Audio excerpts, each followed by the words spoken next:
Yo, welcome back to the channel. Currently in me rental property, which costs about $80 a month for a 3-chamber house.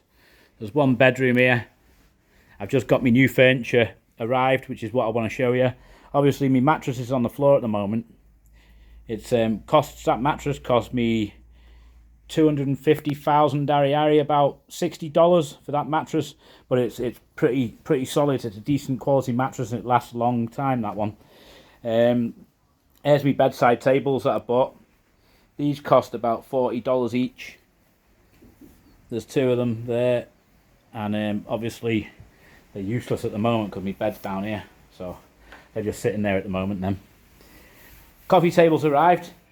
I did tell him I wanted 70 centimeters by 80 centimeters, but he's made it 72 centimeters by 78 centimeters, so it looks kind of square, more so than what I wanted, but it's all right. And you know what, I'm happy. It cost, I think it was about $50, at $60 maybe. Same goes for this, same sort of price, about $60 for the TV stand, which is perfect. I had it all made exactly how I wanted. I sat there till 4 o'clock in the morning designing that. My bed has arrived. It's solid, big, solid, chunky, really strong wood bed, and but he hasn't put the side rails on because the boss wasn't in, so he just delivered it anyway. But that needs to go back and be finished off. That size, that lizard there, like, it's a beast. These are great. These, like, you gotta have a lizard in your house, like, so that you can so that they'll kill all the mosquitoes, they'll eat them. So you've got to have a lizard or 2 if you can. Happy days. Got my dining table as well. That's arrived. Here it is. It's a beast, and it keeps on going and going and going. 3 meter long dining table. I've designed it perfectly so that you can get 4 people comfortably along each side, and 1 person on each end. I haven't had my chairs made yet, but I'm going to have the chairs made. I'm also going to have benches made for it.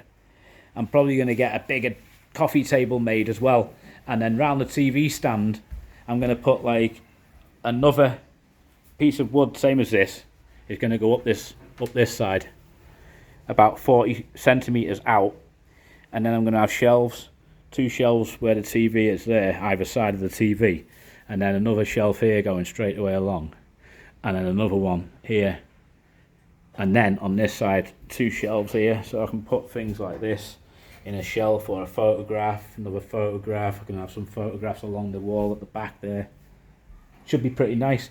So I'm going to have that made. I'm going to design that, and I've already designed it. I've already done all the measurements for it. I just need to take it to the woodyard and say that's what I want, and I want it exactly the centimeters I'll put on there. I want it exactly the same, because if it's not going to fit, because I'm only having legs on this side. I'm not having any legs on this side, because this side, the first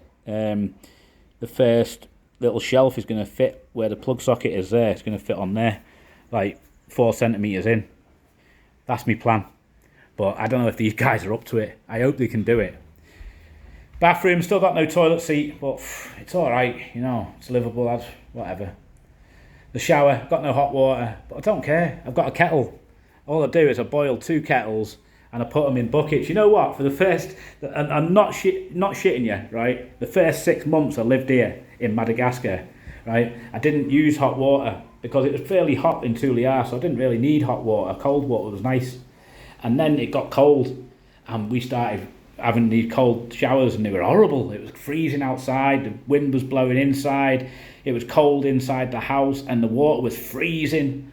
And it took me months to realise that I could just boil water on charcoal and have hot water. But that took me like 2 months, at least 2 months, to figure that out. And that's crazy, isn't it? You know, it's just because I'm habited as a Fazar, as a foreigner, to hot water. It comes out the tap. The tap's here. Look, here you go. Here's the tap there, but only this one fires cold water out. The hot should be a tour. It should be here. But look, Madagascar, we don't have hot water because we don't have the money to buy a cylinder. The cylinders are like 1.2 million, about $300. This isn't my house, it's a rental house. Look how dangerous this is. Look, I've got bare wires that are live right next to the plug socket there, to the light switch. That needs covering over. I've got little kids living here, like, you know. I need to sort that myself, fast. Put that on the list of things to do. It's added. Right, let's get out of here, innit? Look at the state of my shoes. Look at them. Look. Just mud all over them, like. This is what I have to do, though. You know, if you want to live a frugal life, this is what you got to do in life, innit? Look at the state of them. What the hell's happened to them? 1 minute, sorry. Yeah, if you're going to live a frugal life, nice plan is to live in a cheap house. Don't drive a car for now. Save money. Try and cut back where you can to save, to invest. And the more you invest, the faster you're going to get to freedom. Now, I've already obtained financial freedom about a long time ago, about 10 years ago or something like that. And I'm happy with my financial freedom. It's great, but I still like to push the boundaries if I can. I like to try and keep things costs to a minimum. I shop. When I go shopping, I look for reasonable bargains that are fair for what I'm buying and stuff like that. I try and go easy on spending because I'm all about the future. I think in a few years' time, I want to be able to definitely be financially free, guaranteed for life. Not, oh yeah, I'm financially free. What about, and then you go off to Thailand like a lunatic to the full moon party and that, and you're just killing it in Thailand for years, chilling out, or wherever, the Philippines or wherever you're going to go. And then something goes wrong with your business back in America or France or wherever you're at, India. You've got to pay for another plane ticket to go back there. Then you've got to sort it out and build your income back up. It's happened to me over COVID, and my income went to nothing, like literally went to nothing. And now I'm back in the game. Everything's going well again. I sold an office building in Liverpool, got rid of it for £300,000, and half of it was my sister's because it was through inheritance. So she got half, I got half. Got to pay about, not much, about 2,300 in capital gains on my 150. I bought another hair out of another property because she wanted a cheap price I was happy with, and I thought it seems like a good bargain. So I bought hair share of a small shop up in Cumbria off air, and the rest of it I've invested half of it in the stock market and the other half into Madagascar and that, and into paying off anything that needed paying off. There's me badgered, like I've just got me Ape City badgered back. It's alright, it's about a 2020 model. I paid how much did I pay for this? About $2,000, less than $2,000 for it second hand. And it's alright. I've had to put money into it. I put about $300 into making everything tickety-boo on it because it had problems, like. Obviously it needs a back window, but who cares about that? This is Madagascar, mate. Not in Paris, you know what I mean? So, but I've just got this back off him because he says it's eating essence, it's eating juice, fuel.